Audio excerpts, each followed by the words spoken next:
Sidang gugatan ijazah palsu Presiden Joko Widodo ditunda hingga pekan depan lantaran tidak lengkapnya syarat kedudukan hukum atau legal standing.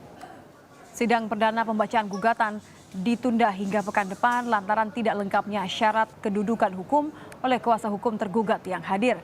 Gugatan dugaan ijazah palsu Presiden Joko Widodo ini awalnya dilayangkan oleh Bambang Trimulyono. Bambang sendiri adalah penulis buku Jokowi Undercover.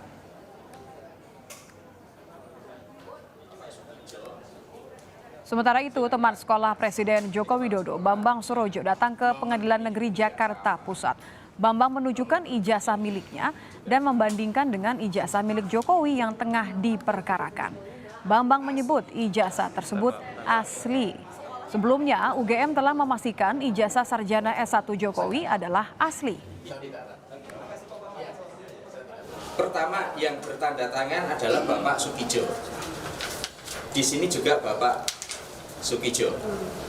Kemudian yang kedua, di sini tanggal diterbitkannya 10 Maret 1980. Di sini juga sama, 10 Maret 1980. Nomor berikutnya di sini 014 garis miring 603. Di sini juga sama, 014 garis miring 603.